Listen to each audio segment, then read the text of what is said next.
자, 여러분 반갑습니다. 이제 우리가 2018년도 제21회 시험 대비 주택관리관계법규 강의 첫 강의로서 기초 입문 강의를 진행하겠습니다. 자, 먼저 우리가 자료실에 있는 인터넷 강의 들으신 분들은 자료실에 있는 보충자를 보시면 되겠고, 여기 학원의 오프라인 강의 들으신 분들은 나눠드린 프린트물을 보시면 되겠습니다.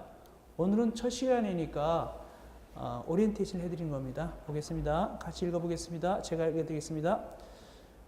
주택관리관계법규 보충자료 2017년 10월 13일자죠. 랜드프로 노은학원 유현철 교수입니다. 1번 프린트 다 받으셨죠? 1번입니다.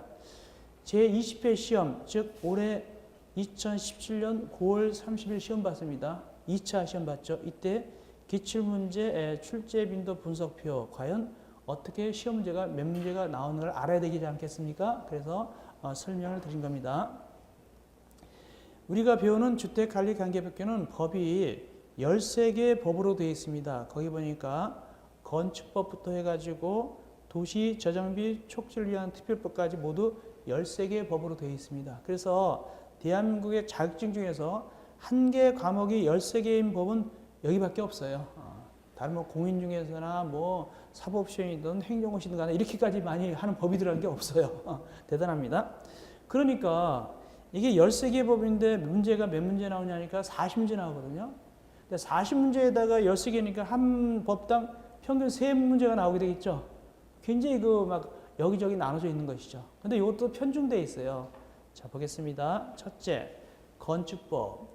건축법은 7문제가 나왔습니다. 그래서 보통 건축법은 7문제나 8문제가 나오는데 이번에는 7문제가 나왔어요. 근데 거기에 괄호 열고 괄호를 열고 2 그렇게 해놨죠. 이건 뭐냐면 7문제 중에서 2문제가 주관식 단답형이 나왔다 그런 뜻입니다. 그렇다면 주관식 단답형은 어떻게 된 얘기일까? 즉, 이 주택관리관계법규가 40문제 나오는데요. 40문제 나오는데 그 중에서 24문제가 객관식이고 24문제가 객관식인데, 객관식이라는 것은 5개에서 하나 고르는 거예요. 오지선다형. 요즘 초등학교도 5개에서 하나 고릅니다. 객관식 할 때. 그래서 거의 24문제고 16문제가 주관식 단답형 문제입니다. 주관식 단답형은 뭐냐면 무엇에 대해서 설명하라, 무엇에 대해서 논술하라, 그것이 아닙니다. 그것이 아니고 괄호넣기, 숫자나 용어를 집어넣는 거예요. 괄호넣기를 낸다든가 또는 단어를 물어본다든가 이렇게 하는 겁니다. 예를 들어서 대한민국의 국기 이름은 쉽게 예를 든다면 대한민국의 국기 이름은 무엇인가? 뭐죠? 태극기 이런 식으로 또 예를 들어서 크리스마스 날은 12월 며칠인가? 12월 25일이죠. 그럼 괄호에다가 25 적는 거 있죠. 이런 식으로. 그런 식으로 주관식 단답이 나온다. 숫자를 넣는다든가 어떤 용어를 대답한다. 이렇게 나오지. 간단하게 나오는 것이지 뭐 논술하라, 설명하라 그건 아닙니다. 예를 들어서 말씀드린 거예요. 그래서 어떤 간에 건축법은 7문제 나오는데 2문제가 주관식 단답형 나왔고, 두 번째 주택법입니다. 주택법은 8문제가 나왔어요. 근데 그 중에서 3문제가 주관식 단답형이다. 결론 얘기면 주택법은 5문제가 객관식이고 3문제가 주관식이다. 그렇게 되겠죠? 다음 공동주택관리법. 이것은 이제 아파트 관리하는 거예요. 아파트 관리하는 건데 이것은 8문제가 나왔고 그 중에서 3문제가 주관식이었습니다. 여기까지 이 3개 법이 가장 중요합니다. 왜? 3개 법을 합쳐보니까 모두 23문제가 되죠. 3개 법만 해도. 즉 50%가 넘는 거예요. 23문제니까. 40문제에서 23문제니까 50%가 넘죠. 그래서 이 세 법은 아주 자세히 공부해야 됩니다. 그 다음에 공공주택특별법, 민간임대주택특별법, 이건 2문제씩 나오거든요. 2문제씩 나옵니다. 이것도 비교적 자세하게 공부를 해드립니다. 다만 그 중에서 2문제 중에서 한 문제는 주관식 나왔죠. 이어서 집합건물의 소유 및 관리에 관한 법률 한 문제 나왔죠. 전통적으로 이거는 한 문제씩 나옵니다. 한 문제씩 객관식으로. 한 문제 나오는 건 우리가 어떻게 공부해야 될까요? 처음부터 끝까지 다 외울 수는 없는 것이죠. 그래서 그때는 우리가 좀 약간 요령껏 우리가 주로 나올 부분 또는 나왔던 부분 위주로 해서 공부를 하게 되면 효과적으로 공부하는 겁니다. 그래서 이런 거는. 그다음에 이어서 수방기본법. 수방기본법은 두 문제 나왔었거든요. 근데 올해만은 한 문제 나왔어요. 이것도 굉장히 페이지가 굉장히 많아요. 많은데 한 문제 나오니까 굉장히 찾기가 힘들겠죠. 그래서 우리가 일단은 시험 문제 나올 만한 부분 또 중요한 부분 위주로 하게 됩니다. 공부할 때. 마찬가지로 화재 예방, 수방시설 설치 및 안전관리에 관한 법률. 이건 소위 말해서 수방시설법 이렇게 부르는데 두 문제 나왔는데 그중에서 한 문제가 주관시 단대평 나왔습니다. 그 다음에 승강기 시설 안전관리법 두 문제 나왔는데 그중에서 한 문제가 주관시 단대평 나왔고요. 시설물의 안전 및 유지에 관련 특별법 요거 두 문제 나왔는데 한 문제가 주관시 나왔고요. 도시 및 주거환경 제한법 두 문제 나왔는데 한 문제가 주관시 나왔고요. 도시 재정비 촉진을 특별법 한 문제 나왔는데 한 문제가 바로 그냥 객관식 안 나오고 주관식 나와버렸어요. 그래서 총 40문제인데 그중에서 24문제가 객관식 그 다음에 16문제가 주관식 나왔습니다. 이 주관식 문제는 1차 때는 안 나와요. 1차는 다 객관식입니다.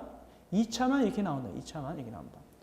결론 내리면 13개의 법인데 우리가 공부를 할 때 이걸 할 때 어떻게 공부하느냐 건축법, 주택법, 공동주택관리법은 아주 자세히 해야 돼요. 문항수가 많으니까 그래야 되겠죠. 그리고 이제 나머지 두 문제짜리 한 문제짜리는 중요한 부분 위주로 우리가 공부를 하게 된다면 이렇게 효과적으로 공부를 함으로써 우리가 합격을 할 수 있게 되겠죠. 자, 그래서 일단은 이번에 2017년 9월 30일 날 시험봉을 제가 분석해 드렸어요. 이렇게 시험제가 나왔다. 그러면 우리가 전략 내지 전술을 어떻게 짜야 되겠구나 알 수 있겠죠. 자, 넘어가겠습니다. 2페이지 봅시다. 바로 뒷페이지입니다. 아니, 뒷장, 뒷페이지입니다. 프린트물 뒷페이지입니다. 프린트물 뒤를 뒤집으면 나와요. 예. 과목별 출제 비율입니다. 그래서 거기 2차 시험은 두 과목을 보는데 주택관리 관계복귀하고 공동주택관리 실무를 봅니다.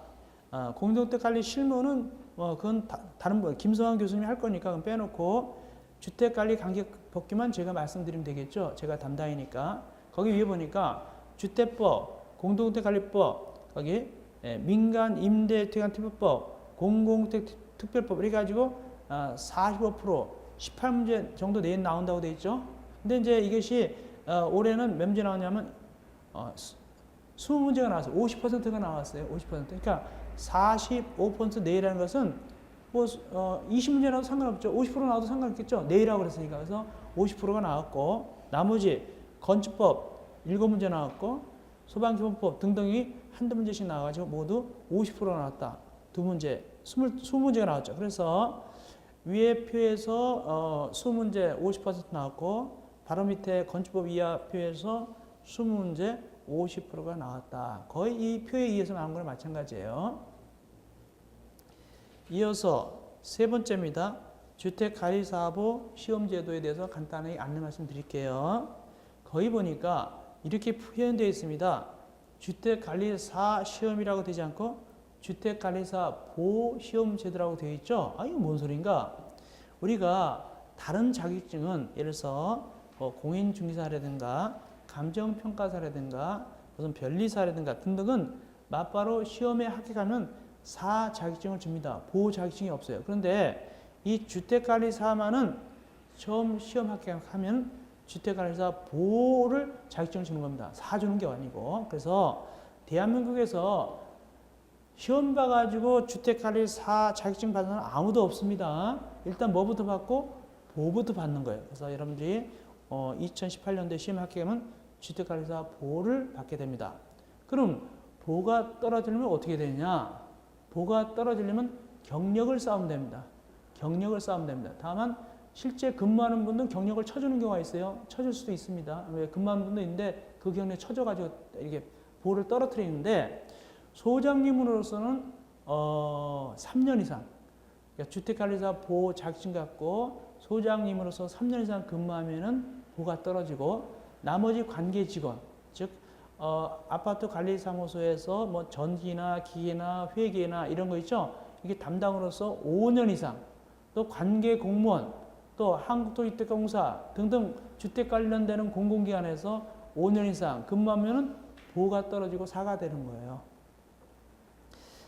그래서 일단은 이제 여러분들이 보를 따겠죠. 그 다음에 경력 쌓으면 사가 되는 겁니다. 그러면 보하고 4하고 어떤 차이점이 있느냐. 아파트 단지 크기가 차이 있습니다. 그래서 보호 자격증을 가진 사람은 500세대 미만만 들어갈 수가 있어요. 보호 자격증 가진 사람은 500세대 미만만 소장님을 맡을 수가 있는 것이고, 그 다음에 4 자격증 가진 사람은 세대수를 가리지 않고 크든 작든 다 맡을 수가 있어요. 그렇게 차이가 있게 되겠습니다. 그러면 보를 따려면 어떻게 시험을 봐야 될까? 바로 밑에 봅시다. 시험은 거기 밑에 보니까 1차 시험과 2차 시험이 있다. 우리가 공인중개사 같은 경우는 그냥 1차, 2차 다 하루에 다 봅니다. 근데 우리는 1차를 있다면 알겠지만 7월 중순쯤에 보고 한 2달 쉬었다가 2차를 갔다가 9월 말이나 10월 초경에 보게 됩니다. 그래서 1차하고 2차 관계에는 약 2달 정도의 갭이 있어요.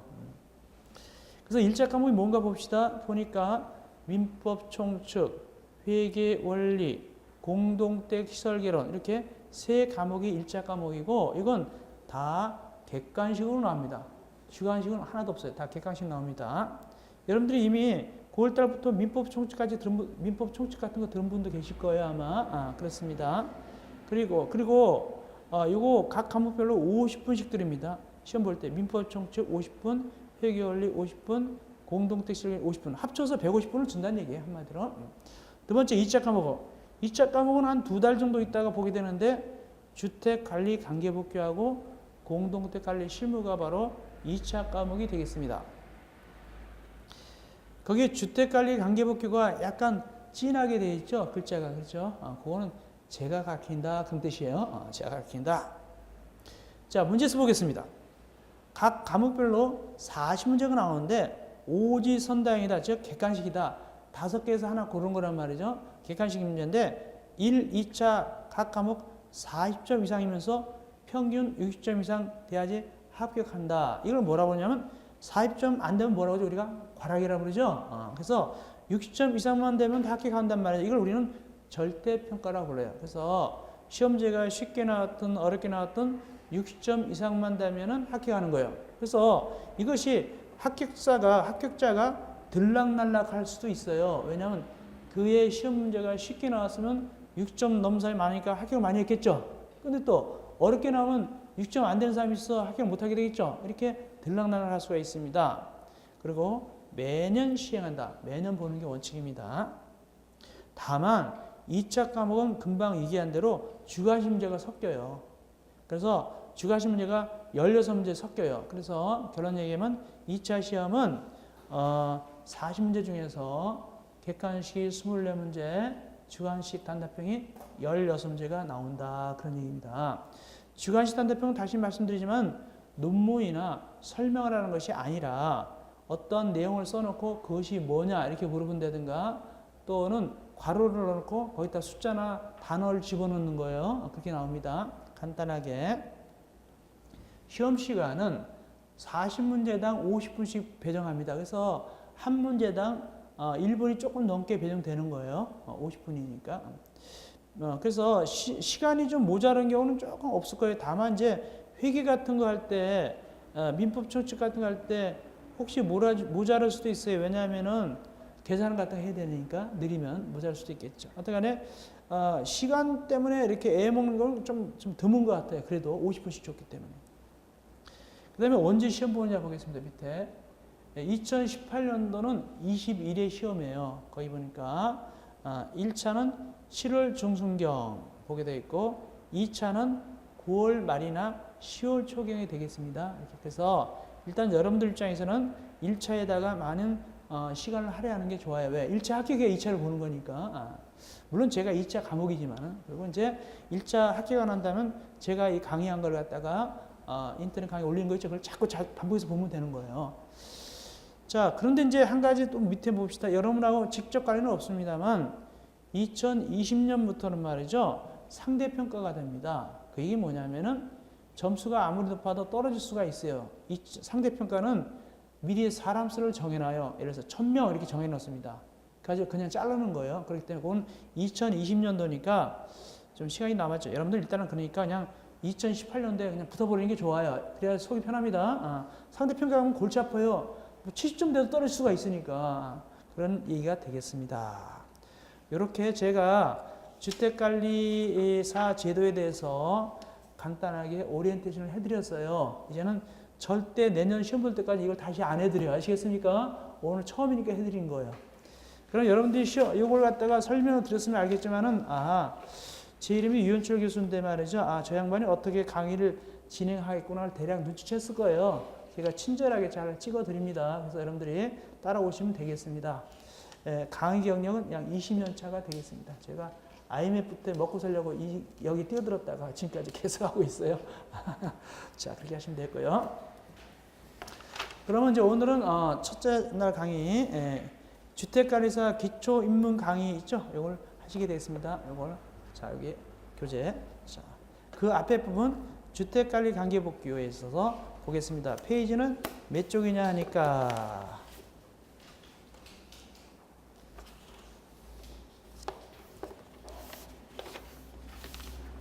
1페이지가 되겠네요. 1페이지가 되겠습니다. 1페이지. 1페이지 제일 먼저 뭐가 나오냐니까 건축법이 나오고 있습니다. 제1장 건축법 들어갑니다.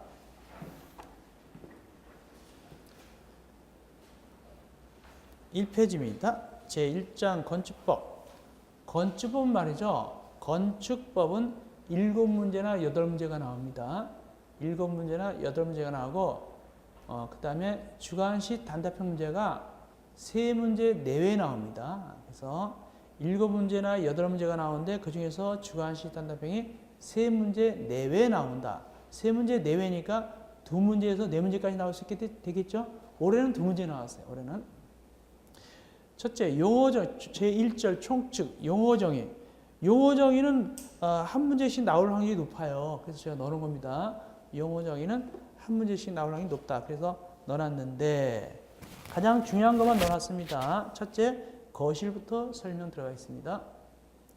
우리가 거실은 이래서 아파트나 혹은 단독택 안에서 거실 그러면 소파도 있고 테레비도 있고 이게 거실이라고 그러죠. 그런데 건축법에서 거실은 그 범위가 훨씬 넓습니다. 그래서 거기 보니까 건축법상 거실은 거주, 집무, 작업, 집회, 오락, 그 밖에 이와 유사한 목적에 사용되는 방이 바로 거실이다. 이게 뭔 소리냐? 한마디로 사무실도 거실이고 공장 안도 거실이고 노래방 안도 거실이고 식당 안도 거실이고 침실도 거실이고 그렇다는 뜻입니다. 즉 누무로 이렇게 된 거죠. 이렇게 누무로 된 건 다 거실이에요. 건축법상. 그래서 시험지에 나오기를 교실도 거실이다. 여기 교실도 강실도 거실이에요. 그 뜻입니다. 이렇게 거실 개념은 굉장히 넓은 개념이다를 꼭 아시기 바랍니다. 창고도 거실이에요. 창고도 누무로 되어 있잖아요. 그죠? 이어서 주요구조입니다. 주요구조는 뭐냐면 우리가 사람으로 말하면은 몸을 지탱하는 골격 있죠. 뭐 허리라든가 또 엉덩이 뼈라든가 목뼈라든가 이런 거 있죠. 이게 주요구조입니다. 그래서 이 건물을 지탱하는 것이 바로 주요구조인데 그것이 몇 가지 종류가 있는가? 6가지 종류가 있는데 이건 반드시 외우셔야 돼요. 6가지가. 제가 외우세요 하는 거 꼭 외우셔야 됩니다. 나중에. 자, 6가지 외우는데 순서는 좀 바뀌어도 이렇게 외우면 편해요. 어떻게 외우냐?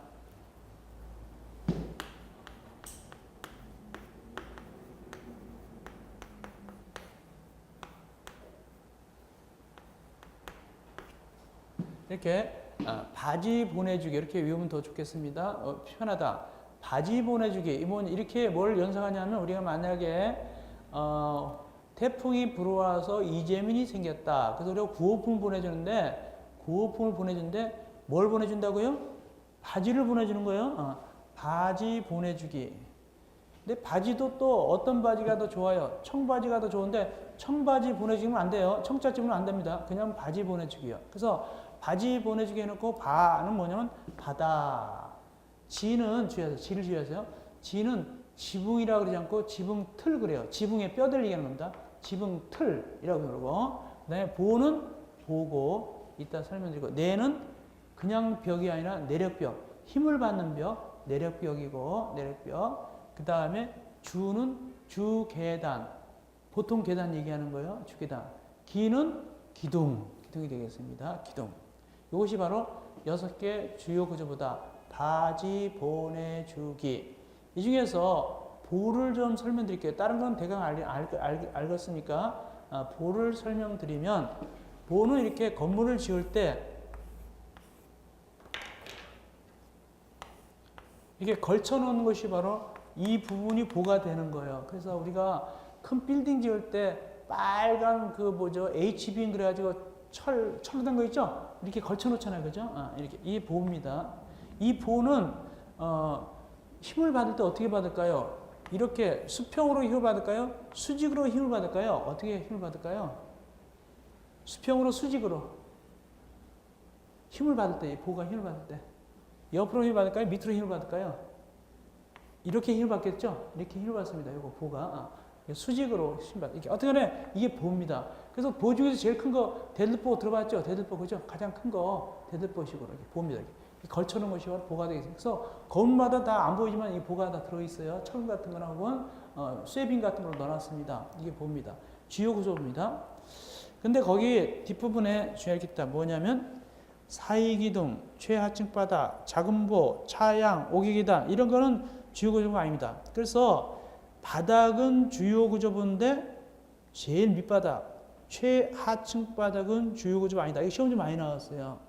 바닥은 주요 구조부죠. 근데 제일 밑바닥은 주요 구조부가 아니에요. 제일 밑바닥, 최하층 바닥 주요 구조 아니고, 그다음에 차양은 뭐냐면 비나 눈을 가리도록 이렇게 건물의 현관 같은데 쭉 튀어나온 부분이잖아요. 그죠? 그런 거. 또 옥외계단, 이건 소위 비상계단이거든요.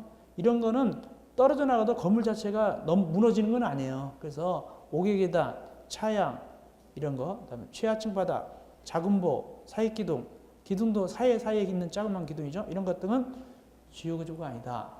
아닌 것 중에 제일 많이 나온 게 뭐냐면 최하층 바닥하고 옥외계단, 차양 이런 것이 많이 나왔습니다. 특별히 최하층 바닥이 제일 많이 나왔어요. 이건 아니다.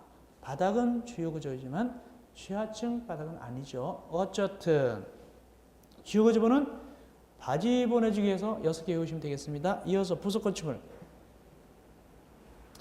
부속 건축물 이렇게 생각하시면 돼요. 만약에 아기가 있다. 자, 아기가 있습니다. 아기가 있다는 것은 무엇을 전제하는 겁니까? 누가 있다는 걸 전제하는 겁니까? 아기가 있다는 것은 엄마가 있다는 걸 전제하게 되어 있죠. 그래서 이 부속 건물을 논리적으로 아기라고 본다면 엄마가 누구냐? 거기 주된 건축물입니다. 엄마가 주된 건축물. 그래서 부속 건축물하고 주된 건축물이 두 개가 등장합니다. 괄호 3번에서는. 이때 주된 건축물하고 부속 건축물하고 일단 같은 대지 안에 있어야 돼요. 일단 같은 대지 안에, 같은 대지입니다. 다른 대지가. 근데 그 대신 딱 달라붙어 있으면 안 돼요. 분리된다, 거기. 분리가 됩니다. 분리돼야 돼, 분리돼요. 핵심입니다. 그래가지고, 그러면 누가 누구를 위해서 쓰이느냐? 부속 건축물이 주된 건축물을 위해서 쓰이는 거예요. 부속 건축물이 주된 건축물을 위해서 쓰입니다. 이렇게 쓰이는 용도를 부속 용도라, 이렇게 쓰이는 용도를 부속 용도라고 부릅니다. 어쨌든, 이런 거예요. 만약에 회사 본관 건물이 있다. 이게 주된 건축물이에요. 근데 옆에다 식당을 지었다. 그게 바로 부속 건축물입니다. 또 주된 어떤 건물이 있다. 근데 옆에다가 화장실 지었다. 이게 부속 건축물이 되는 거예요. 또 주차장 지었다. 이게 부속 건축물입니다. 다만 같은 대지 안에 있어야 되고 본 건물하고 분리가 돼야 돼요. 그 안에 들었으면 안 되는 거예요. 그런 의미입니다. 그래서 부속 건축물의 용도는 뭐 식당, 타가소, 사무실 등등 여러 가지가 있을 수 있어요. 차고 같은 것도 있을 수 있고 여러 가지 있을 수 있습니다. 이어서 네 번째 지하층. 지하층은 굉장히 중요해요. 지하층 거의 해마다 나왔는데 2017년도는 안 나왔어요. 그렇다면 2018년도는 나올 확률이 높은 거예요. 높은 겁니다. 지하층이 매우 중요하니까. 안 나왔으니까 다 나오다가 올해만 안 나왔으니까 2018년도는 나올 확률이 높다는 얘기입니다. 지하층. 자, 지하층 보니까 일단은 뭐부터 오냐? 거기 분수부터 외워야 돼요. 얼마 이상이라고 되어 있죠? 2분의 1. 요거 꼭 외우셔야 됩니다. 2분의 1 이상. 요걸 3분의 1, 뭐 3분의 2, 4분의 3 아닙니다. 얼마라고요? 2분의 1. 혹시 주관식 문제 나오면 괄호 안에 분수를 쓰시오 이렇게 나올 수가 있거든요. 그때 2분의 1 써야 되겠죠? 주관식 나올 때 2분의 1 쓸 때 이렇게 써도 괜찮고 여기 있는 대로 2분의 1 이렇게 써도 괜찮아요. 제가 권하고 싶은 건 이렇게 쓰는 게 더 좀 편하다고. 왜냐면 이거 쓰다가 또 2분 할 때 보내 이렇게 잘못 쓰면 안 되니까 이렇게 이것이 더 편하다고 해요. 둘 다 돼요. 그래놓고 그럼 과연 2분의 1이라고 그러는데 이게 뭔 소린가? 그림을 보시면서 설명 들으셔야 돼요. 그래서 제가 여러분들이 이해하기 어려운 건 다 그림 그려서 천천히 설명드립니다. 자, 지하층 4번 그림 들어갑니다.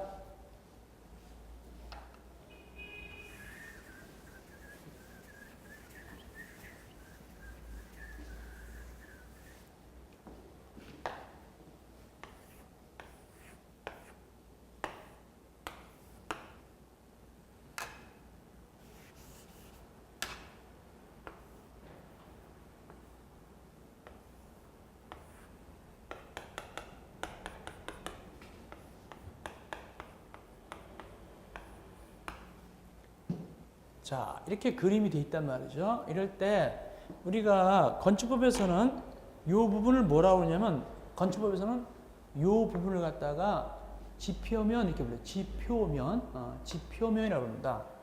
자, 그런데 일단은 여기 어떤 것이 지하층이고 어떤 것이 지상층인가를 알아보잔 말이죠. 자, 이거는 당연히 뭘까요? 지상층이겠죠? 근데 요걸 지하층이라고 볼 것인가, 지상층이라고 볼 것인가, 요게 이제 지표면인데, 좀 밑으로 내려갔죠? 이럴 때. 우리가 이제 벼룩시장이나 뭐 이런 데 보면 뭐 반지하 그러잖아요. 그죠? 반지하. 근데 이 반지하란 말은 법적인 용어가 아닙니다. 반지하는 거의 건축법상 지하일 경우가 많아요. 지하층, 지하. 말이 그렇지 반지하지. 그냥 지하입니다. 사실상은. 그래서 법적으로는 지하인데, 그러면 여기 2분의 1이 나왔었잖아요. 2분의 1은 뭐냐? 이 당해층 높이에 이 지표면 아래를 차지하는 부분이 요것이 2분의 1 이상일 때 이런 뜻입니다. 요 높이에 요거 밑으로 내려간 거. 요 높이에서 지표면 아래로 내려간 것이 2분의 1 이상 차지할 때 그때가 지하층이라는 얘기인데 이때 2분의 1을 계산할 때는 어떻게 하냐? 평균 높이. 요 2분의 1이 요것이 내려간 것이 좀 이것이 좀 혹시 다를 수도 있기 때문에 어떻게 하냐? 평균 높이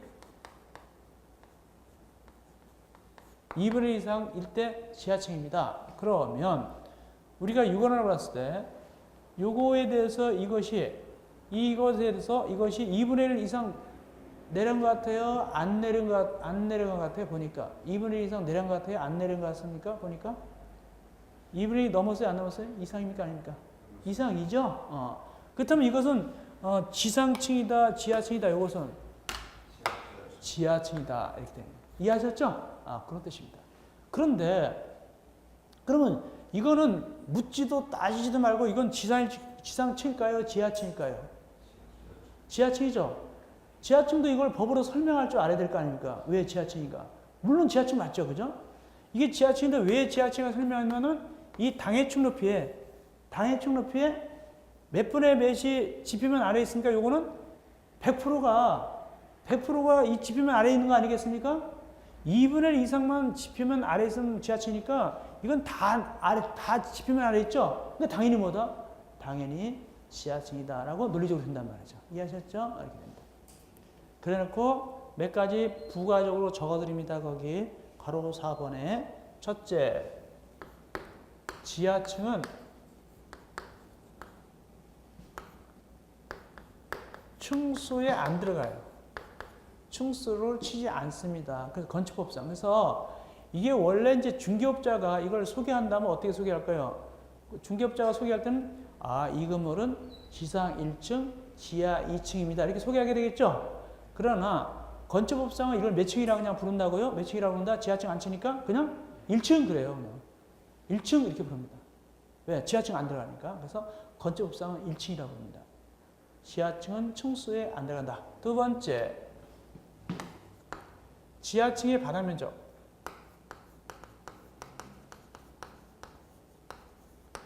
지하층 바닥 면적은 연면적에 들어갈 것인가?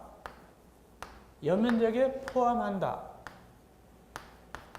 지하층 바닥 면적은 연면적에 포함됩니다.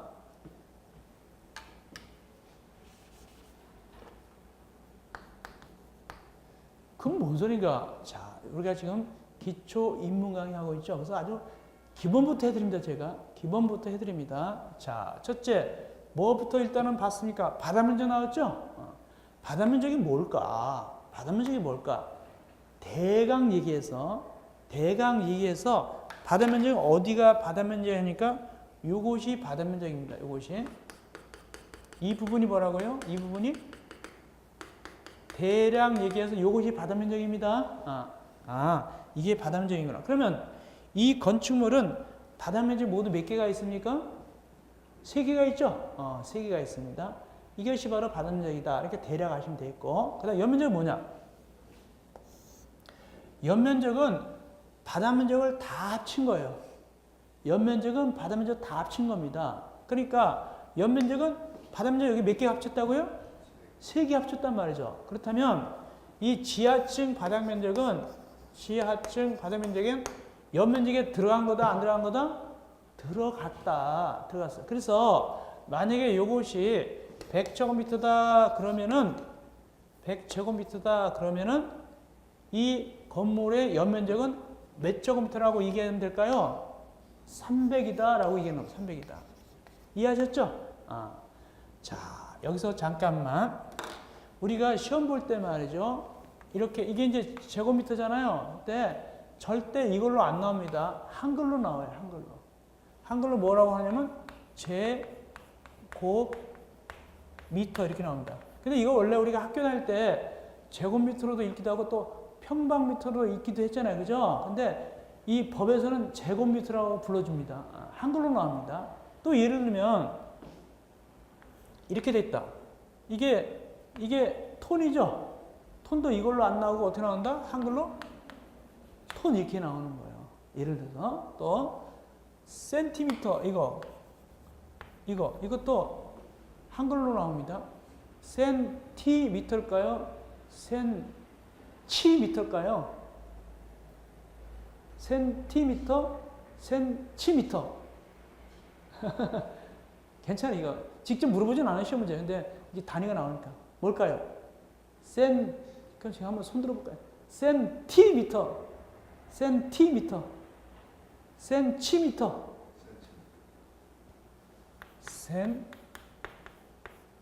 센티미터입니다. 센티미터. 기초 강의가 별거 다 해보는 거예요. 그 다음에 2학 나왔으니까 우리가 이 주택 법규는 말이요. 몇 제곱미터 이상, 몇 제곱미터 미만 이런 게 많이 나오거든요. 그래서 이상하고 이상, 이하, 초과, 미만의 개념을 갖다가 거의 다 알고 계신데 그래도 한번 다시 잡아보겠습니다. 워낙 많이 나오니까. 예, 이걸 수학적으로 얘기할 때 정수로 표현하겠습니다. 정수로 표현하겠습니다. 정수로. 그래서 만약에 정수로 얘기한다면 5 이상이다 그러면 5 들어갑니까? 안 들어갑니까? 5 이상이에요. 5 들어간다 안 들어간다? 들어간다. 그래서 정수로 표현하면 5, 6, 7, 8 이렇게 나갑니다. 그 다음에 5 이하다. 5 들어갑니까? 안 들어갑니까? 들어갑니다. 5 들어가요. 그래서 5, 4, 3, 2. 이 2자가 들어오면은 써먹어요. 아시겠습니까? 이 숫자를 써먹는다고요. 이걸 써먹고 이것도 써먹어요. 2자가 들어오면 이렇게 되는 거예요. 그래서 이상 이하를 개념 알겠죠? 알고. 여기까지 이해하셨죠? 그 다음에 5 초과. 5 들어갑니까? 안 들어갑니까? 안 들어갑니다. 넘어갔으니까. 그래서 6, 7, 8. 정수로 표현할 때 얘기하는 겁니다. 그 다음에 5 미만. 5 들어갑니까? 안 들어갑니까? 안 들어간다. 그래서 정수 표현하면 4, 3, 2, 1 이렇게 되겠죠? 오케이. 이 개념을 좀 확실히 잡아놓으셔야 나중에 우리가 헷갈리지 않습니다. 자, 여기까지 기초적인 걸 해드렸고요. 별거 다 해드리죠. 전 기초는 다 해드려요. 이런 건 다시 또 이제 기본 강의할 때 해드린다, 안 해드린다? 그때는 안 해드려요. 딱 한 번에 이런 거는. 자, 그래 놓고, 그러면 지금까지 우리가 대략 배우기를 바닥면적이란 뭐냐를 배웠고, 옆면적이란 뭐냐를 대략 배웠죠? 대략. 그 다음에 세 번째. 지하층의 바닥면적은, 바닥면적입니다. 이건 용적률 계산할 때, 용적률 공식입니다. 용적률 공식은 대지 면적에 대한 옆면적의 비율입니다. 그런데 우리가 용적률은 보통 어떻게 표현하냐면 퍼센트 그러죠? 몇 퍼센트 그러잖아요. 퍼센트니까 수학적으로 얘기할 때는 여기 곱하기 몇을 했다? 100을 했겠죠? 그래가지고 이제 퍼센트가 나오는데 이것도 말이죠. 제가 편의상 이렇게 써서 그렇지 이것도 시험지에 나올 때 뭐로 나온다고요? 한글로 퍼센트 이렇게 돼요. 자, 용적률 공식입니다. 용적률을 할 때는 대지 면적에 대한 옆면적의 비율입니다. 그러면 금방 옆면적 배웠어요? 안 배웠어요? 대략 배웠죠? 배웠잖아요. 대지 면적만 알면 되겠네? 곱하기 100 하면 용적률 나오겠네? 자, 대지 면적입니다. 대지 면적 들어갑시다.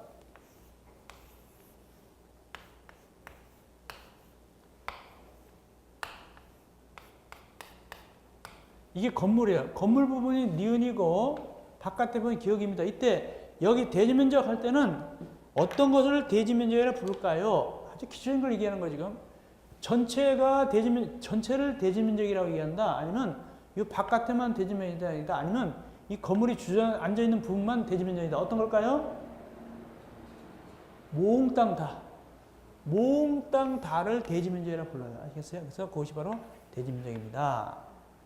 자, 그럼 용적률 공식 알았는데, 그러면 용적률은 대지 면적에 대한 옆면적인데, 이게 2년 전쯤에 용적률 글자 쓰는 거 나왔어요.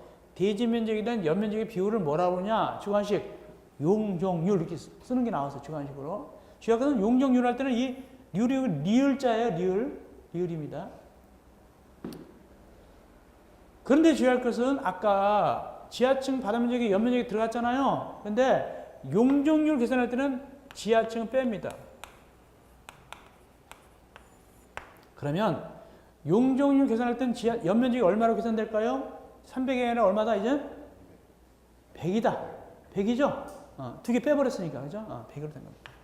그리고 만약에 여기 대지면적이 200이었다. 대지면적에 의해서 200이었다. 그러면 200분의 100이니까 50%가 되겠죠? 용적률이 50%가 되겠죠?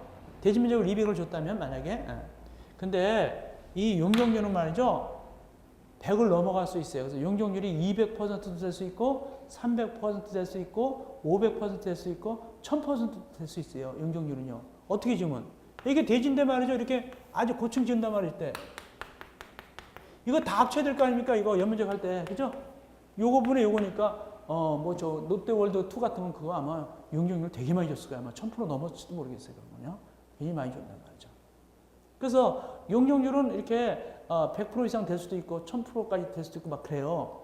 그런데 이제 용적률 알았죠?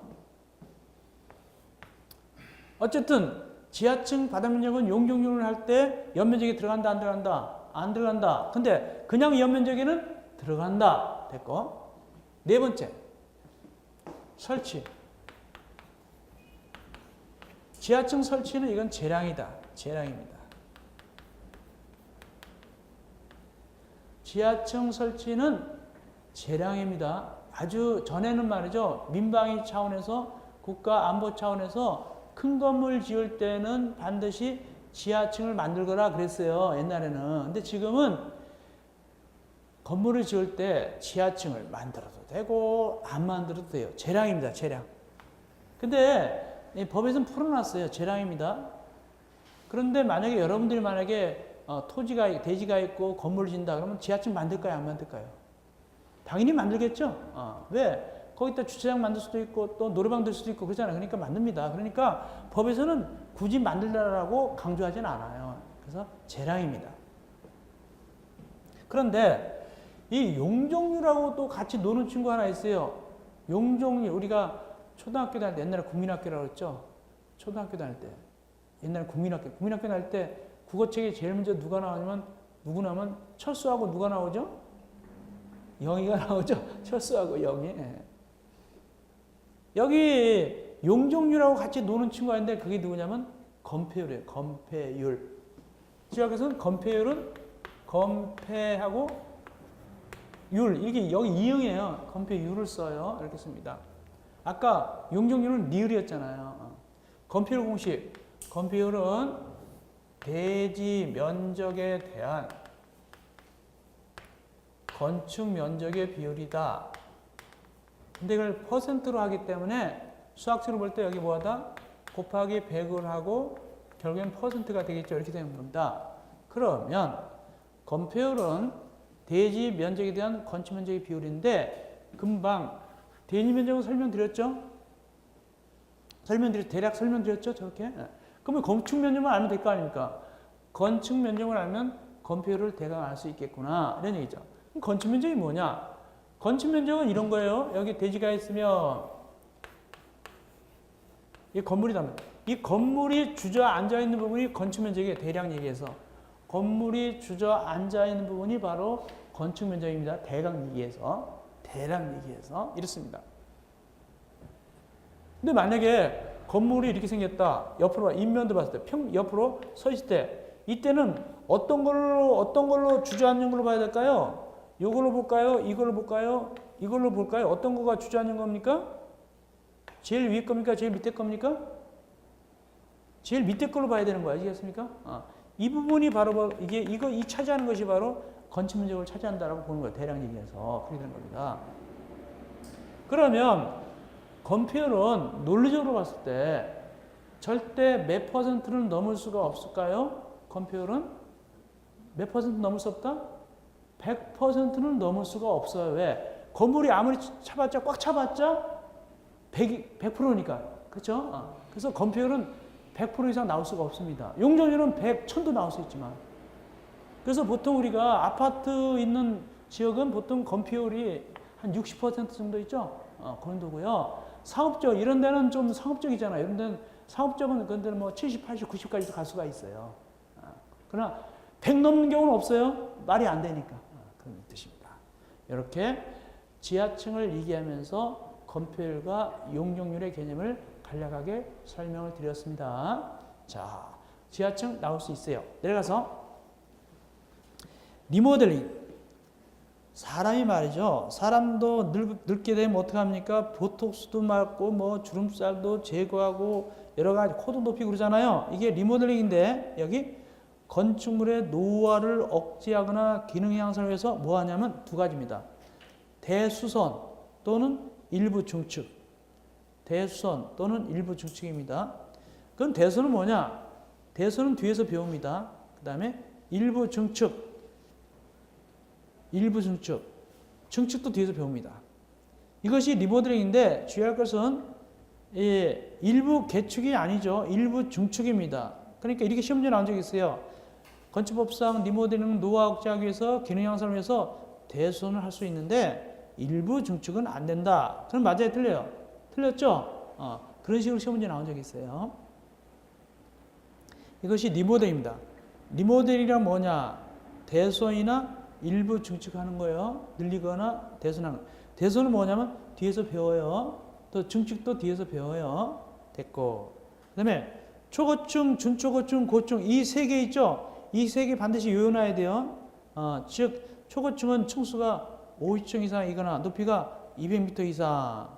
또 고층은 층수가 30층 이상이나 높이가 120m 이상. 준초고층은 고층 건축물 중에서 초고층이 아닌 거 이렇게 나가죠? 가만히 보니까 그걸 외울 때 한 층당 몇 미터로 외우면 좋을까요? 가만히 계산해 보니까 거기 한 층당 몇 미터로 계산하면 될 것 같아요? 4m, 4m. 즉, 거기 5층이죠? 그럼 4m, 4, 5, 20, 200이 되잖아요. 또 30층은 4, 30, 120. 그렇게 연상해서 외우면 좋아요. 그래서 초고층 50층 이상이거나 높이가 200m. 고층 3층 이상이나 높이가 120m 이렇게 연상해서 외우면 좋겠습니다. 꼭 외우셔야 돼요. 그런데 시험지가 고약하게 나온 적이 있어요. 요거 시험 문제 나온 걸 제가 설명드리겠습니다. 자, 초고층을 기준해서 제가 시험 문제 이렇게 나왔다는 걸 갖다가 설명드릴게요. 이렇게 고약하게 나왔어요. 초고층입니다. 초고층인데 뭐라고 시험 문제 냈냐면은 층수가 40층이고 높이가 200m 터는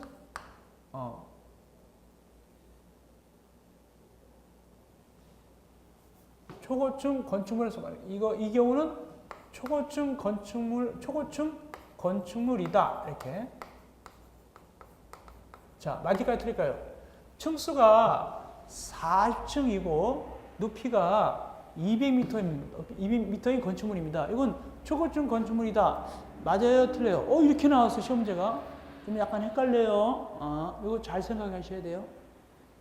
자, 층수가 40층이고 높이가 200m짜리 건축물이에요. 이거 초고층 건축물이다. 초고층 건축물일까요? 아닐까요? 이다? 아니다. 이다라고 해야 돼. 이다.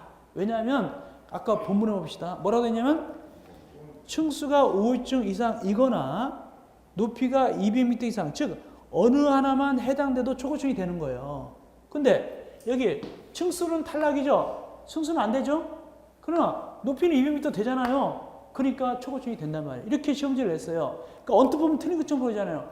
우리가 외울 때부터 5층, 200 이렇게 외우잖아요. 틀렸네. 즉 그거 버리면 안 된단 말이죠. 보니까 이게 자세히 생각해보니까 이고 이럴 때는 어느 하나만 해당되면 되기 때문에 결국에는 된다 안 된다?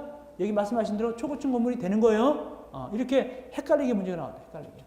주의하시기 바랍니다. 그래서 층수가 5층 이상이거나 높이가 200m 이상 건축물은 당연히 초고층 건축물인데 층수가 40층이고 높이가 200m도 역시 초고층이다. 왜냐하면 어느 하나만 해당되면 초고층이 되는 거니까 그런 얘기입니다. 요즘은 이런 식으로 문제를 내요. 약간 헷갈리게. 자, 그 다음에 이제 특수구조 건축물. 특수구조 건축물 모두 세 가지가 있어요.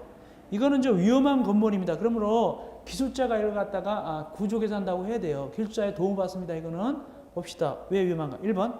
한쪽 끝은 고정되고 다른 끝은 지지되지 않은 구조로 된 보호 차양 등이 외벽의 중심선으로부터 3m 이상 돌출된 건축물. 이게 무슨 소리냐? 이거예요.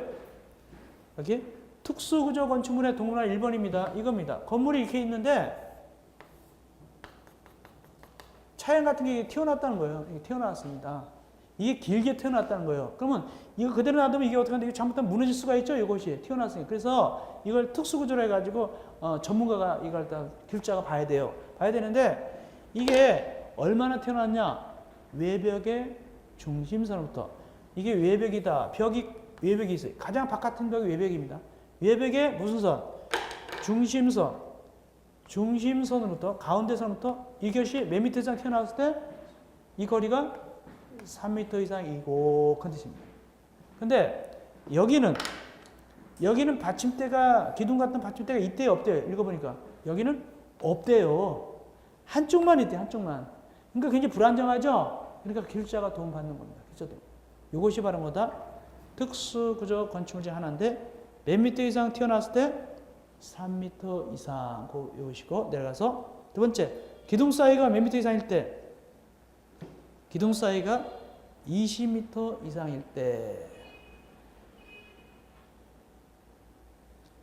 옛날에는 건축 기술이 발달을 못 해가지고 기둥 사이가 좁았어요. 그래서 극장 가면은요 이 기둥이 있어가지고 영화 그 화면이 다 안 보이는 경우도 있었어요. 아시겠습니까? 근데 지금은 그런 경우가 없죠. 기둥이 멀리 떨어졌잖아요. 그래서 화면이 다 보이잖아요. 그러면 근데 그 대신 이게 멀리 떨어지면 이게 아무래도 위험하잖아요. 20m 이상이니까. 그래서 이걸 특수구조 건축물로 보는 겁니다. 그래서 기둥 사이나 벽 사이가 몇 미터 이상 떨어뜨려져 있을 때 20m 이상 떨어뜨려져 있을 때 그때 역시 특수구조 건축. 아마 이런 거 극장 같은 건 아마 특수구조 건축물일 거예요. 그죠? 나머지 세 번째 특수한 설계 시공. 이거 그냥 읽어보시면 돼요. 어찌간에 특수구조 건축물이 세 가지가 있는데 그 중에서 1번과 2번이 중요하게 되겠죠. 자, 여기까지 해서 우리가 자 1강을 마무리하고 쉬셨다가 2강에서는 2페이지 있죠? 적용 범위를 들어가면 되겠습니다. 고생했습니다. 2강에서 뵙겠습니다.